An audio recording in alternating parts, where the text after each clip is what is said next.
Thank you. So hello, everyone from Phoenix, Arizona. So thank you for joining us. It's great to be here in Phoenix for the AT&T WNBA All-Star 2024 in the home of the Mercury. So this is one of the league's original franchises.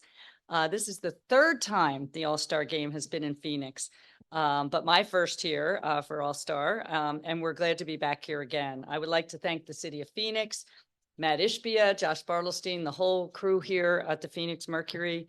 Everyone's been working tirelessly to bring this event to life. So last night, we once again had a thrilling three-point contest with Alicia Gray making history, winning both the three-point and the skills competition. We gave fans a taste of 3x3 basketball since the U.S. will be trying to defend their inaugural gold medal this year in Paris.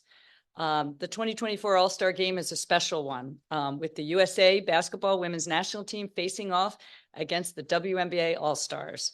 We're looking forward to a hard-fought competitive game that sets the stage for the national team to take home its 8th consecutive gold medal in Paris. So both teams will showcase the incredible talent we have in our league with a great mix of some of the league's brightest young talent and decorated veterans. And the WNBA's commitment to young people, economic empowerment, social impact, youth basketball has been on full display over the last couple of days. We engaged over 5,000 young people across the Phoenix area in collaboration with our WNBA changemaker partners, AT&T, CarMax, Deloitte, Google, Nike, and US Bank. We partnered with the Girl Scouts Arizona Cactus Pine Council to host our first ever WNBA Changemaker Day, where WNBA athletes, volunteers from each of our changemaker partners, and Girl Scout activities focused on life skills, STEM, and the outdoors, helping to build confidence and encourage creativity and problem solving. And I was over there, I guess it was 2 days ago now, with Shakira Austin and Sophie Cunningham. And we also held a clinic and workshop for young girls to help them learn the fundamentals of the game and support mental wellness with goal setting. And we partnered with Rise Above to host a basketball clinic with Native American youth focused on developing basketball fundamental and skills.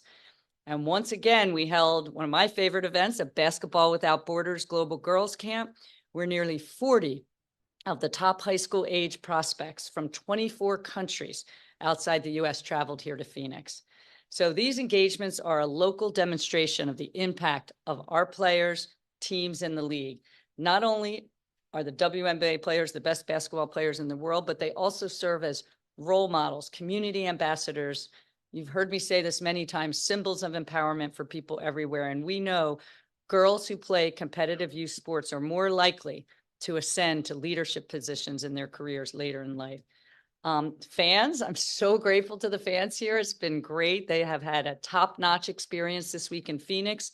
Walking through WNBA Live as I did yesterday and today, the buzz was unlike anything we've seen at All-Star Weekend.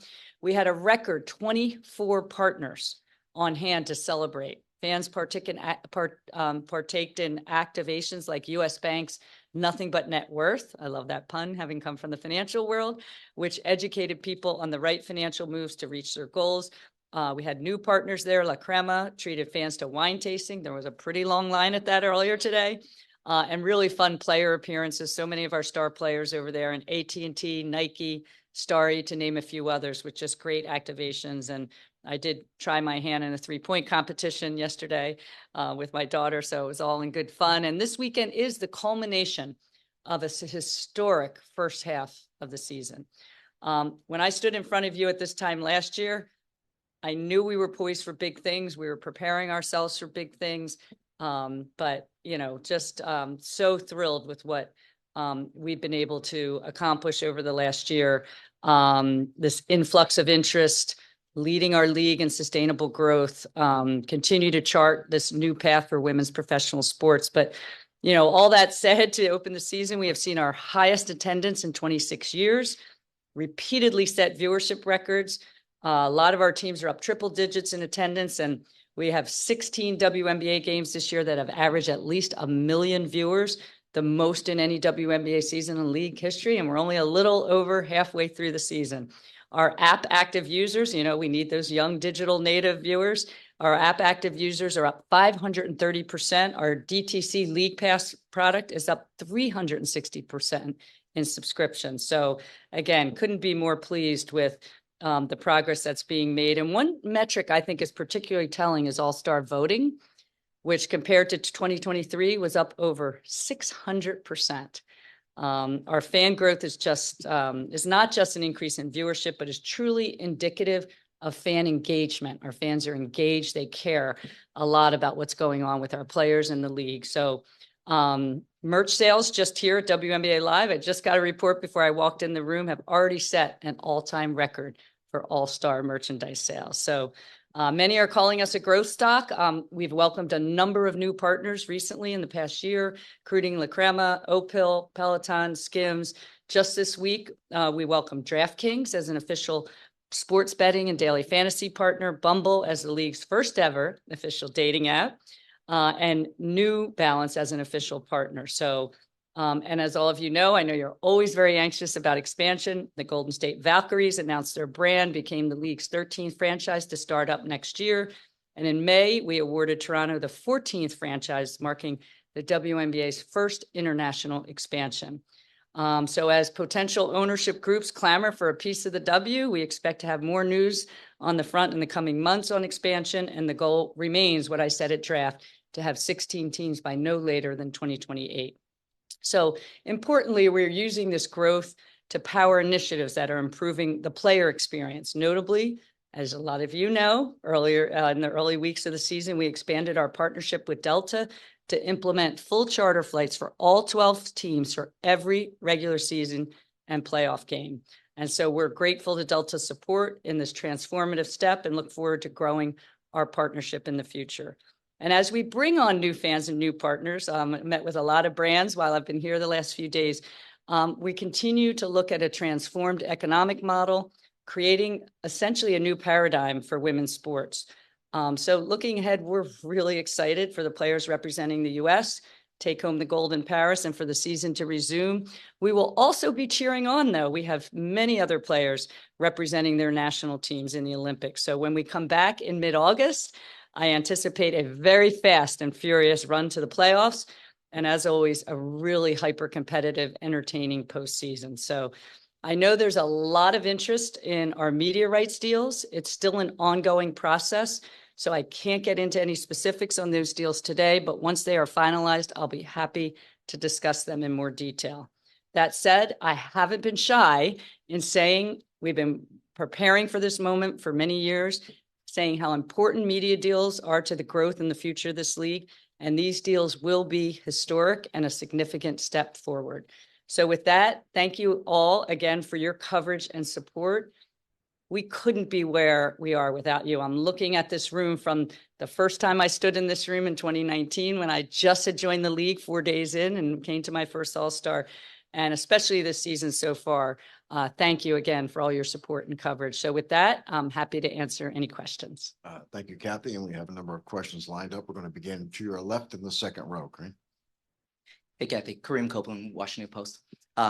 Not sure how much you can say about the media rights deal, but reports came out this week that $2.2 billion for 11 years. Some Players Association were critical, even though that's a huge jump from previously. There's been criticism about the size of that number, that it should be larger. Could you share your thoughts on that criticism? We are thrilled with the progress we've made in the growth of this league and current viewership. I think we're going to do something historic. I think once we're able to finalize those media deals, I think everybody is going to understand that this is a historic time for women's sports, and the WNBA will be leading that. And I look forward to, again, sharing more information at the appropriate time on where we come out on those deals. But we've been preparing for this for several years. I've shared with you, we did a lot of work leading up to this on what media partners we're looking for, what we needed to do 3 years ago, 2 years ago, last year to get our eyes on our game and fans in our seats in order to have the narrative around being a historic league at this time. So again, when I'm able to share that, I will. Obviously, when those are all finalized, we'll be back to you. Thank you. Cathy, on the left side of the room toward the back. Hi, Cathy. Maggie Hendricks with Olympics.com. My question is, what role does the WNBA play in growing basketball, not just in the United States, but as you alluded to, there's many Olympians from all over the world in the WNBA. So what job does the W have for making the sport grow everywhere? I think that's a great question. So making the sport grow everywhere is part of our mission, I believe, obviously in partnership with USA Basketball and with FIBA, our international federation, and obviously working together to grow this game. Because again, we know that young women, teenagers, females drop out of organized youth sport at alarming rates compared to their male counterparts. So we need girls to stay in sport. I know what it did for me, having played 3 sports in high school, 2 in college. I was really shy when I went to college. Sports brought me out of that shell, gave me confidence, leadership skills, resilience, captained 2 teams in college, lacrosse and basketball. So we know how important it is for us to grow the game globally. And that's why globalization, if you think about media deals, if you think about expansion, you think about other things we have on our agenda, globalization of the game is it, and working with FIBA and other federations to make sure that we're providing that. I also we work with the State Department from time to time on their sports, and embassies around the world are looking for female role models, professional athletes, and the WNBA is very primed to be someone to talk about their path to their success with and really inspire young girls around the world. Cathy, next question, third row center. Hi, Jeff. Jeff Metcalf.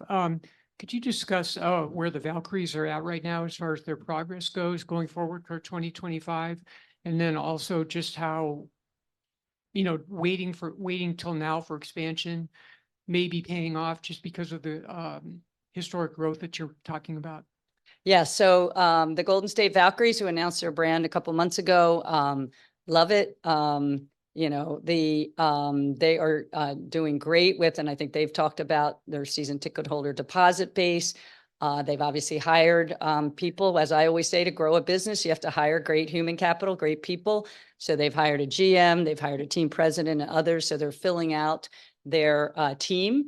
And then obviously later this year, we'll have an expansion draft where they'll draft players, and then they'll participate in the college draft next year. So, I mean, they're gearing up from a business perspective and a basketball perspective. So I'll let them speak for exactly, everything they're doing behind the scenes. But I know some of their leadership is here at All-Star, and I know they're really excited to join this league, as you say, at a high momentum time. And I just think having a team in the Bay Area with that fan base, I think it's going to be great for the league. Next question, Cathy, to your left, the third row. Hi, Cathy. Hope you're doing well. Wanted to follow up on Kareem's question, knowing that you might not be able to get into specifics, but if the reports of this deal are true in terms of the media rights agreement, do you feel confident that it will help you build a transformational business model that you've been talking about, that'll help really move this league forward, and how so? Yeah, so we've been working on transforming the business from every aspect of the business, whether it's digital, whether it's reach, whether it's fan engagement, whether it's data, whether it's hiring people who know data capabilities. So I think our next round of media deals will allow us to continue to transform this league. I think there's so many positives. We're hitting the confluence of so many positive elements of this league right now, with generational rookies coming into the league, with these decorated veterans, with everything that's happening and globalizing the game, and fan engagement, making it easier to be a fan, all the things we've been working on over the past couple of years.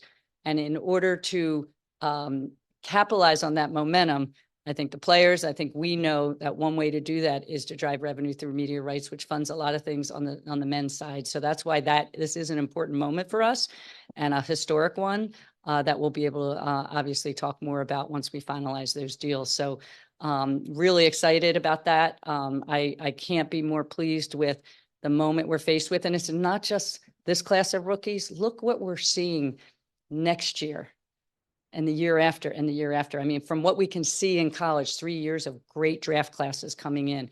And then after that, someone was telling me the other day, the U17 girls are amazing. So I just feel so blessed to be in women's basketball, blessed to have the fans and the new fans we brought in, who are all really passionate and avid about helping us grow this league as well. Cathy, next question, standing here to the left. Hey, Cathy. Doug Farmer, Good Day P. Two-part question. Just, I don't know if it's too early to ask this, but with a new team coming in next year, you're going to expand the schedule to potentially 44 games to make up for that. The second part is you mentioned globalization a few times today. There's been a lot of success by the NBA playing games overseas. You guys had a great job playing games, exhibition games in Canada. Is there talk of playing a regular season game potentially somewhere overseas? So great question. So as far as the number of games we play under our current collective bargaining agreement, we can play up to 44 games. So we're looking at the footprint for next year. One of the reasons we're looking at that footprint so hard is we don't have an international competition like the FIBA World Cup or the Olympics next year. So we'll be able to look at our footprint without any interruption or break like we're breaking this year. And obviously in a FIBA World Cup, we generally accommodate that to help grow the game globally. So yeah, we're certainly looking at playing the max games up to 44, also looking at playoffs and what we can do with our playoffs. So we'll be back to you on some of the decisions around that we're working through with our teams and our owners. And your second question was related to overseas games. So yeah, I hugely admire what the NBA has done with their global games platform. And we started ours after the pandemic with Toronto. And then last year in Edmonton, we'd love to expand that further, whether that's to Europe or Asia longer term, or, some people mention Mexico City, Middle East, things like that. Africa longer term as well. So we're looking at all of that, looking at, it's a allocation of capital, a deployment of capital around, where you would go. Do you do neutral sites in the US to test out expansion markets? That's another option to do either preseason games or regular season games. So we're looking at all of that right now as it relates to the 2025 footprint, where we should have a pretty good schedule. Next question, Cathy, to your right against the wall. Hi, Cathy. Scott Agnes, Fieldhouse Files. Given the metrics you mentioned, the attendance, 16 national TV games, 14 of those are Caitlin's games. What have been your impressions of Caitlin's rookie year, and how do you hope to springboard that into greater growth for the league? Yeah, I've been so pleased with Caitlin and all of our rookies. I mean, if you look back in history, a lot of our rookies, don't immediately start. Takes them either a year, a couple years, or certainly they don't all start off the bat. And so many of this rookie class, they're so strong and they're performing at the highest level. And you guys are all writing about it, which we love. So yeah, really pleased with how that's working out. And again, the number of new fans we're able to bring into this league is exponential from my expectations of what we were going to do and provide them. I mean, as we look at on all four of our top networks, we're averaging over 1 million, including ESPN, ESPN2, ABC, CBS. On ION, we've had several over $1 million games on Friday nights. And even on, even on the non-$1 million, we're pulling in huge triple-digit increases with that appointment viewing. So I think fans are finally knowing where to find us. And I think this rookie class has brought a lot of attention, is lifting all of our games and all of our players. Cathy, next question to your right in the second row. Charles Harmon, Minnesota Sports Recorder. How you doing, Cathy? Hey, Charles. Just talk about the diversity initiatives that the league is doing, and how are they doing, expanding it in some ways, especially across the board, not just on the court, but also behind the scenes as well. Yeah, Charles, thank you for the question. So our diversity initiatives span on coaching diversity initiatives. They span on corporate partners. They span to merchandise partners, media partners. So I think it's a very multi-dimensional strategy we've been focused on. You see over at WNBA Live, some of our diversity partners there representing the things we've been doing in the community. We're looking again at 3/4 of our coaches being women. Our assistant coaches, people of color, I think is at 60-70%. So we're really thrilled with some of the progress we've been able to make, but the work is never done on this. And we'll continue to work with our teams. A lot of our teams are engaging local minority-owned businesses in their markets. So I think they all have a list that they could share with you too. So when you're in our markets, ask our team owners and our team leaders that, because it is a focus of ours. We talk about it every Board of Governors meeting as to how we're progressing. We get that report card every year, the Tides report card, where, we're very soundly in the A category on our scorecard, our report card. So again, always more work to do, but it's something we're really focused on. And with focus, you see results, and that's what we're seeing. Thank you. Cathy, to the right on the backside of the room, Ben. Hey, how's it going? Ben Fickman, The Athletic. Two quick clarifying questions, if I may. One, you mentioned the expansion draft. Teams around the league still don't know the specifics of the detail you mentioned later this year. When can teams expect to know the details of what the expansion draft will look like? And two, real quick, do you have a status update on the investigation into the Las Vegas Aces? So on the expansion draft, we have been talking with our teams, GMs, head coaches, and our owners about the expansion draft. It'll occur most likely in December of this year because we need to do it. And then we have the draft lottery, and then the NCAA season concludes, and then we have our draft. So so our teams are aware. We'll make final decisions and make those announcements in the coming months. But we're focused right now on this All-Star game, the season, the playoffs. But we'll certainly be out with some information related to how that will work. On the Las Vegas investigation, I, again, have dealt with a lot of investigations in my prior life. I always let the lawyers do the work before we speak about it. So that work is ongoing. We hired outside counsel. So they're continuing their work. And when there's something to report, we'll be back to you. Cathy, next question, second row, right in the center, Dana. Hey, Cathy. Just wondering about the 96 team for Team USA was very influential for growing and marketing the game domestically. And do you see this 2024 Team USA team in the same position for globalizing the WNBA brand overseas as the 96 team was in Atlanta? Yeah, it's a really great question. For those that didn't follow us way back in 96, 96 was the first year of this stretch of 7 consecutive golds, now going for 8, where the WNBA was born out of that gold medal in Atlanta. And that team was so iconic. It was the dream team at the time, although women, we don't necessarily get all that great branding. And so really put, as you said, women's basketball on the map here in the United States, leading again to this moment that we're experiencing now. And I think the 24 team absolutely has the opportunity. And I think it's all the teams, the quality of the play, of the product on the court. And everyone I know, all these new fans coming in are so blown away when they go to a game, the pace, the strength, the physicality, the athleticism, just everything. The game, many tell me this is the game that I played growing up. And I always reply, yeah, I played the game too, but it's so much better than the game when I was growing up. So I do think this team has the ability to become global stars, because that's part of our strategy. And also, I think we're now at 18, 19% international players in the WNBA. So we're growing our ranks with global players as well, not just United States players. So I think while the 24 USA women's team has that opportunity, whether it's Australia or Canada or Germany and some of these other teams that are going to compete for this gold, and the competition, I mean, the US has lifted everybody around the world, just like a few college programs here in the US lifted so many other college programs, culminating in the last couple of years of great competition. So yes, I think we do have that opportunity, just not with just this team, but all the WNBA players populated throughout the Olympics this year. Next question, Cathy, to your right in the second row. Hello, Commissioner Erica Ayala with CBS Sports. Firstly, I wanted to ask you a little bit about the charter flight program you mentioned with the expansion of the partnership with Delta.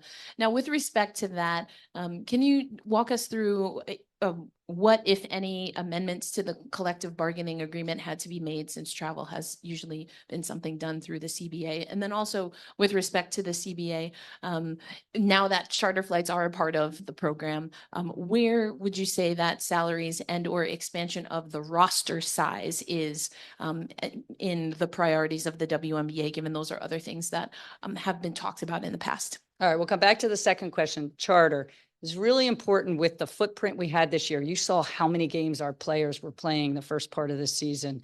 And so this was the year. I've always told you, I always wanted charter for these players. We weren't going to do it till we felt it was fiscally sound to do so. I felt we were at a point in our growth and our transformation that we could afford this for the next couple of years, even before a new media rights set of deals would kick in. So that's why we did it. And I'm thrilled that we did it. So the charter program is, again, every game we're going to see when we come back from the Olympic break that continue into the playoffs.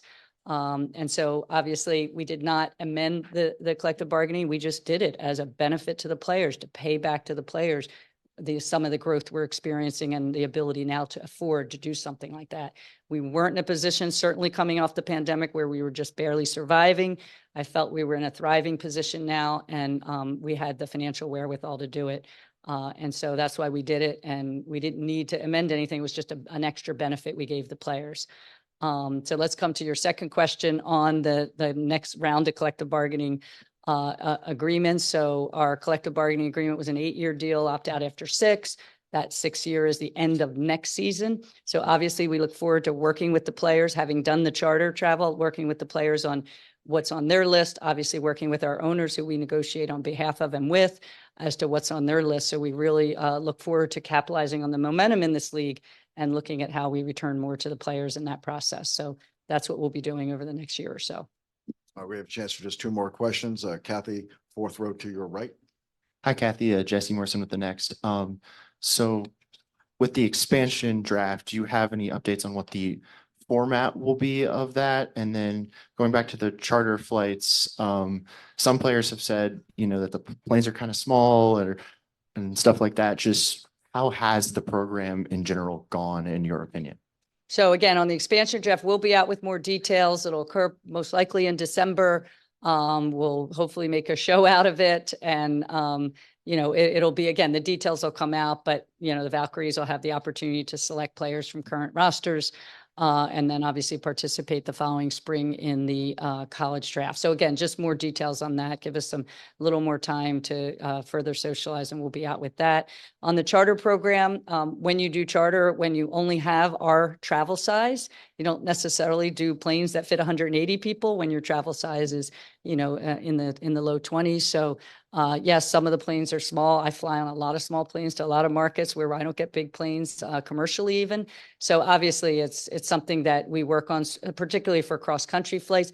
It's really logistically complex. I've learned a lot about private jet travel, where the logistics are, how the pilots are in a pool. There's a pilot shortage. Obviously, there's aviation fuel logistics, maintenance logistics, and everything like that. Different airports don't allow you to fly out of privately when they may commercially. So they may be used to an airport that they're now not flying into. So all of that, just to say it's logistically complex. We continue to work on upgrading the experience for our players on that. And I think when we come off the Olympic break, we're hitting our stride more on this program. We'll see some improvements on the things that we listen to the players, and we'll see some improvements off the Olympic break. Kathy, right here in the front to your left. Hello, Joanna with MBA News. With the expansion and the mass growth with the WNBA, has there been any thought or research for the WNBA to further target Spanish language coverage in our Latinx community? Yeah, it's a very good question. One of the things we're seeing in our fan data, so thank you for just bringing that category up. One of the things we're seeing in our fan data is a huge influx of Hispanic fans.